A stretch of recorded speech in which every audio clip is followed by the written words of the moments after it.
Ikaw kahit. Wish list? Wala po eh. Actually, hindi talaga ako gumagawa ng list pag sa Pasko. Kung meron po regalo, maraming salamat. Kung wala, it's okay. Love and prayers. Okay lang. Oo. Ayun. Sabi ni Kobe, sa inyo na lang daw siya magpapasko pagka kung talagang ano. Opo. Wow.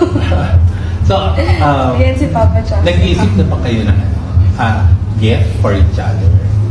Kakasabi ko lang po sana house and lot. Pero kung hindi ko pa nakuha yun, okay lang ako sa kitchen. Condo.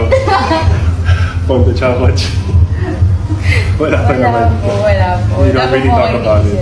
Ay, kung meron man po, ba't ko sasabihin sa akin? Ay, actually, nung gusto ko sana magluto si Kai para sa akin. Pero kung ayaw, grab na lang kami. Bakit? Ano mo sinasabi na, Brad? Any particular food that you would like to eat on Christmas?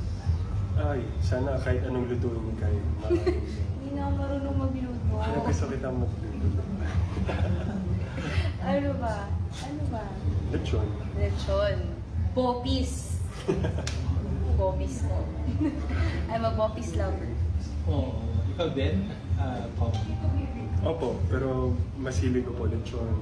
And ano bang mga Christmas? Mga ham, Shanghai. pansit, Shanghai, mga Christmas foods. Yun. So, magluluto ka pa. Yan ang sabi ni Kobe. Alam mo? Pressure. Paglulutuan kita ng egg.